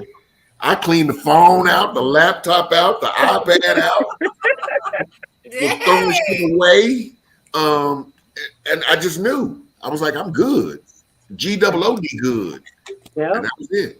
Yeah. So let me say something also. I one of the things that I hated the most about women bring that shit. is now something that I love and respect. I love and appreciate, and some people, I don't know if you think this is just God-given or if, whatever the case, whatever the reason is for it, I appreciate women as communicators. Me being someone on this 20-some-odd journey went from the worst communicator in the world to being someone who seeks out communication. I appreciate women who, whether they do it great, some do it poorly, but their willingness to attempt to. Can you imagine how rough life would be if we just depended on men to do the communicating? Like, that's rough. You gotta have somebody initiated. You gotta have someone who gonna poke you a little bit and help you pull those emotions out of yourself that we just build. And even to this day, some men been building up stuff for 30, 40 years. That's what it is. And the stuff that we hated, but you need that woman there to help pull, because it's I know women feel it's like pulling teeth. And even me, I now, with me speaking to whether it's other friends, family, but mainly people that's outside of like our community, I see how hard it is for them to express themselves. I can see the emotion and the feeling in every word that you say, but they can't get themselves to say it. Oh man, so you hurt, huh? No, I ain't hurt, but everything you just said that you know, so it's like I know that women are definitely primarily responsible for communication and also even helping men learn how to communicate. And it's so tough for us. Oh my God. We don't want to. And you said, "Kel, we need." You want to hear some? The worst thing you can say to a man is, "I need to talk to you for a minute." Oh. I don't think that's a man. I think that's Oh my God. No. When you walk, not even coming home. Never mind. Now you were kind of like, hold on, I did everything right. Yeah, you're right. When you walk in the room and somebody says, you're like, oh shit. We need to talk. When they say that, out the door. we need to talk. No, yeah. But kudos, big fat kudos and shout out. I love men who will talk. I love men who will talk. I love men who aren't afraid of women's emotions. I love men who are able to deal with a woman when she's sad, crying, maybe irrational because she's in a fucked up space. And I don't mean like, destructively irrational. Like, babe, just come on back over here and get your shit right. Come. You know what I mean? Like, I love men who are comfortable within themselves, secure within themselves, to know how to deal with a woman who might not know how to deal with her emotions at that moment. I'm a firm believer in, universal balance, men and women, women and men. And I know I said at the beginning, and there's just things that women bring to men that only women can bring. And there's things that men bring to women that only men can bring. And something like that, I've been in a relationship where it wasn't emotionally safe to always talk about how you feel. And that's so fucking suffocating. That will kill the relationship. It did. It truly did. Versus, I've had a relationship with somebody over the last couple of years off and on where it's like, we've been able to grow individually in our own respects, because there's a safe space to be able to deal with emotions that we can't figure out what they are quite yet. In a variety of scenarios where I lost my dad, he's lost people in his life. So being able to have that space where we both know we can communicate, but might not always know what it looks like. But it's a safe space to be able to figure that out together. And Cynthia, that's why for me, I think the platonic friendships for me are very fucking important, because I do have friendships with men where it isn't about we're trying to sleep with each other. It isn't about, what might happen later on down the line. No, it's right now. I'm your fucking friend. We're going to be friends. It's okay to be friends. And in that space, I've learned so much about myself as a woman. I've learned so much about myself as what men want from women, not all men, but what some men want from women, that I was not going to get by having these conversations with my homegirls. Not that we may not have those types of intelligent conversations, but I need to hear the man's perspective, what you feel, how you see. And kudos to men who create that space, or who are comfortable within themselves, secure within themselves, to handle us when we're in those spaces. Because we need that sometimes. I used to always tell my ex, it's like when you're fishing and you got to reel them back in. Come on, come back to the shore, come on back inside. Because if we do want a partnership, if we do want this thing, if we do want long-term relationships with people, communication and comprehension is critical. It's absolutely critical. Yeah. And I think that's where the breakdown happens, is most people are hurt. Like you said, Q, most people are hurt. So they hear with hurt ears. They hear with a hurt lens. And unfortunately, the tongue is brutal, and so are the emotions. And it's just a disastrous cycle. So shout out to men who want to break that cycle. Yeah. It's definitely about listening and doing less talking and more listening. And I told you guys this a long time ago, a few shows back. I said balance is my favorite word. Balance, because it's necessary. It's a must. You have to have the balance. And so while we're praising one another for the good of what men bring to women, and women bring to men, and women bring to women, and men bring to men, it's beautiful, because I can literally go out there on the golf course and talk to my buddies about stuff that is just important to me, and they're willing to listen. I can do the same with my wife. I feel like this conversation tonight is a good conversation to have, because it allows us all to start understanding a little bit more about those around us, and those that are different than us, And I have to say, Nikki, to go on top of what you were saying, men who are willing to and are on a healing journey and are willing to seek help for that, who are willing to, whether that's openly communicating with people who are at a different stage in their healing journey, or if it's going and getting professional help, counseling, reading self-help books, whatever they're doing to try and step out of that broken space that so many were left in from the, you just got to be tough and buck up and be a man from the time they were a toddler nonsense, the stuffing all the emotions down, the men who are willing to explore their emotional intelligence, who are learning emotional. I mean, an ex of mine told me that a couple of years ago, like that when we ended our relationship, he realized that was one of the biggest things he had learned: better communication, enunciation, pronunciation, open listening, and listening to understand and comprehend, not just to be heard and respond, and emotional intelligence. And like, to me, for a man to say that I taught him those things, it sucks that our relationship didn't work out, but wow, that I was able to have that kind of impact. But more, he was willing and open to receive all of that. Right. Whether it worked out or not, he took that package and he has built on it. And that's a beautiful thing. Mm-hmm. Mm-hmm. And I think it's also important not to just only speak on opposite sex and why they are important to us. We also need, as our own gender, uplift each other, because a lot of times it starts within our own, genders, where we're the worst critics and we're awfully the most toxic against each other. And so I'm loving the fact that how beautiful women are resilient and nurturing, and hopefully we can get more of that instead of focusing on some of the stuff I see online where it's cattiness and typical almost adolescent behavior between women. And I'm just like, we should be a better example to the world. Really, we are a lot of the teachers of the world.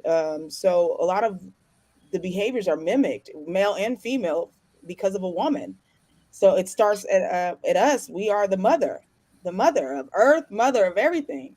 So if we can get it right within our own genders and love on each other and respect each other, I think we can set the tone for other, the males as well, and understanding that.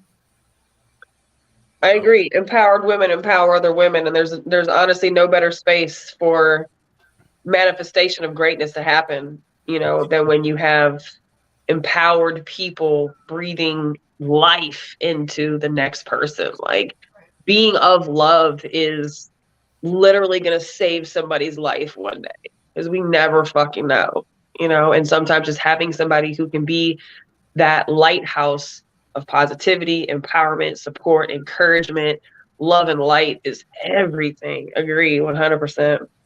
And Tierra, you made me think of something that I actually saw earlier. I have a very close childhood friend of mine who recently opened up a restaurant, Dave and Bean. Yeah. And is that Indicator? Yes, this is Indicator. Okay. And there's another guy a little bit older than me. I know him as well, Rodney Walker. He also has a restaurant, and I just saw him getting on. He was tagging them in, telling everybody, encouraging them to go to David's. And I'm like, it's cool, because in a situation where you could be competitors, they over here doing videos for the other person, like, man, giving them tips, showing them how to do stuff, and really just big up in the other person and supporting them. And I just think that's super cold, how two people who are really literally working in the same environment, then they're just supporting each other like that. I saw that earlier today. I'm like, man, that's real cool. I like that. That's what has to happen, though. It's a must. That's some good loving right there. It's good. Yeah. But not just the silent support. Some people, they'll support you, but then they kind of quiet when but they publicly and openly supporting. So that's good. Yeah, that's good. Yeah. I always tell my boys, I'm never gonna hate on y'all. I mean, especially, I may talk shit to you on the golf course, but I ain't never just gonna hate just to be hating. Right. I'm not even. That's not in my body. That's not in my bones. So, and guys are gonna be guys. I mean, we gonna talk shit to each other. We're gonna laugh. We're gonna joke. You still gonna be my boy after I split your wig and take this 200 from you today on this golf course. But I still love him all the same. And if I owe you, if you beat me, I'm gonna pay you, and we're gonna still talk shit. I'll see you next week. You know, all right. Get my money back. So yeah, good love is good love. And I think people need to learn that being positive or supportive is nothing negative you can get from that. So a lot of people think, oh, because I'm supporting this business, even though I'm in this business as well, or this industry as well, it's hurting me. Actually, no, it's not. It's not going to hurt you. But we have been trained to believe that. We've been competitors. I don't know if it's because of sports or just human nature to compete, but we have been that way. And so we don't want to cut in our potential success by uplifting others. And really you gain when you do that. You truly gain because you build an industry, you build product, you build an industry. People, supply and demand is never going to go away. You know, the demand for something, if it's a good product, it's never going to go away. So you're building. So if I'm in the candle business, you're in the candle business, and we, head to head, shit, I'm gonna make good candles. You're gonna make good candles. That's more candles for us to sell. So that's business though. And really honestly, I have this same situation in the market. Like, we don't sell the same type of things. We have like she has more of a skincare and oils, and then she has some candles. I'm more of a luxury candle line, and I sell refillables and wooden dough bowls right across from each other, right? She gets her people, I get mine. It's no one is losing. And literally we'll send each other people, do you have something like this? I was like, no, I don't have no room sprays, but the lady across the hall, Vivian, she has room sprays. Or if they ask for a particular scent, because I have a more variety of scents in my store, so they'll send them my way. So it's never a competition thing. We're equally supporting each other, and we both win. That's what I want people to understand. You can both win. No one has to lose with that situation. And that's what that guy's doing. That's getting back what you put out there. You know what I'm saying? Like our business is a real small family business too. My dad owned it since 1991. And when Austin was smaller, there weren't a whole lot of mom and pop drug and alcohol rehabilitation centers in Austin. And the few of us that were mom and pop, there was 2 in town who didn't like my dad. And this, that's fine. A lot of people didn't. You either liked him or you didn't. It's just like me. You either like me or you don't. And it was amazing to me once I got into the profession how cutthroat people would be about, oh, don't refer over there, don't refer over there, don't refer over there, when all I knew was to refer out, get somebody to fucking help if that's what they're looking for. If we don't have it for you, I promise you, I'm gonna find you a place to go.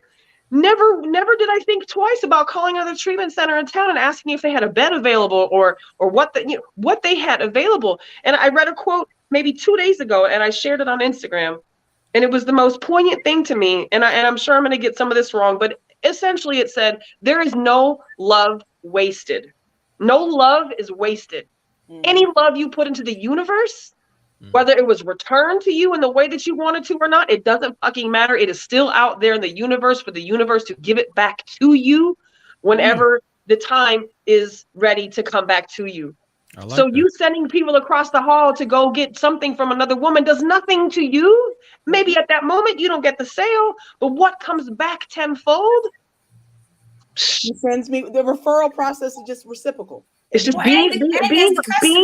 being of love, and as the customer, like I walked in and you said, no, I don't have it, but you told me right to go across the hall. You ain't had to do that. I'm gonna come back in and check out your stuff too. Yes. And I'm probably gonna buy a couple more things because you sent me across the way. Yeah, I'm gonna come back and I'm gonna share and spend with you. In the restaurants, when they're splitting it up like that and they're shouting at each other, I can't eat chicken wings every night of the week or pizza every night of the week or whatever. So, on Mondays I might go here, on Tuesdays I might go there. But to have that, we're gonna just build off that love. And Nikki and I, we were out a couple of months ago, and I ain't been out in years, y'all, since all this COVID stuff started. And so when I made it out, like I was hanging out, and at one point Nikki got up from the table, and one of the other women that was there, we had been talking for an hour or so, and I went, I asked, like, we never exchanged names. And both of us had the same thought process.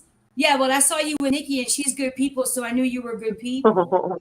So tribe, like that vibe, that higher energy, that love vibe makes a huge difference. And I'm so grateful for the tribe of women that I have here in the Austin area that have keep me grounded. Like since 2011, when I really started coming out of my shell and getting to know people here, it's amazing in 11 years, the depth of the friendships I've been able to cultivate here and the encouragement and the support network that I have with my girls.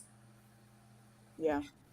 I think that's that loving and being, when you have a loving heart, you are more open and acceptable and receive more of that. Like you're open to new relationships and friendships. I've had people that will not get a new friend. Like if I ain't known you since no new friends. Yeah. Yes, like you never know what type of relationships you could be bypassing because you're stuck in this way of thinking. Right. So love, it really opens you up. I mean, you know how they say when you got your nose wide open when you really in love. Mm-hmm. That's how really love makes you. It makes you wide open. Mm-hmm. Not just in a sexual relationship or intimate relationship, but with other people as well. Mm-hmm. Yeah. Ability to, and it's not going to guarantee that you're not going to get burned. Right. Disclaimer: that's not going to guarantee that you're not going to get burned. If you're a good person, you're going to get burned. It comes with the territory, and you going to keep getting burned. It comes with the territory.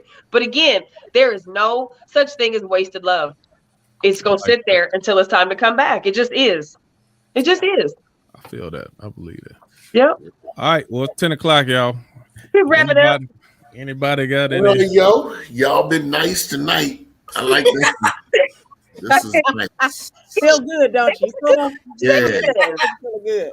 I enjoyed the conversation. I enjoyed the feel good. And it's not like it's not like I think this is most of our foundation anyways, but it's just good to vocalize these things and hear these things. Kudos to all men and women who are trying to be better every single day. That's literally all we can do is be better today than we were yesterday. And it ain't mean you got to do anything outlandishly out of the ordinary. Just do something better every day. And having better relationships with other people allows you to have better relationships in your intimate relationships too, with our children, everybody. So I appreciated this conversation. And I don't mean to be like a big ass ball of tears, but I'll cry in a minute. So shit, that's just, You damn near had me crying when you was up there tears. Where I was like, oh Lord. But that's my superpower. Being a vulnerable fucking crier. That's one of my superpowers. You know what I mean? Like that's just, you got to go through to get through it, And I love people, and I love to see people happy, and I love to see people whole, and I love to see people healing, and I love to see people feeling good, and this felt good tonight. So I appreciate you guys for joining us tonight and being vulnerable and always being a part of this thing and putting yourself out there for the World Wide Web to see. And of course, appreciate those for joining us in the comments and watching us live. Hit the share button, invite people to the channel. We need some topic ideas for next week and the weeks to come. This was a great conversation. Y'all got anything you need to share before we sign out of here? Yeah, go ahead, Sam. I want to give a quick shout out to Miss Annette, one of the the Empress, right? The Black Queen, and she honored our men. Like she fucking loved our men. Yeah, she did. She loves some damn men. She followed directions. If you tell her what to do, she's gonna do that shit. Yeah. And she was the lady of ladies. You were gonna open her damn door and you won't pull out her chair. Mm-hmm. So shout out to Miss Annette, the lady of ladies, and she honored our men well, man. She did. Kudos to her and condolences to her family. Yes, definitely. Anything else y'all want to share? Any news we need to tell anybody about? Anything? All right. Well, I'm glad you guys all joined us tonight, and we will see y'all next Tuesday. Have a good night. Good night. Y'all be good. Bye. Thank you. Oh, my goodness.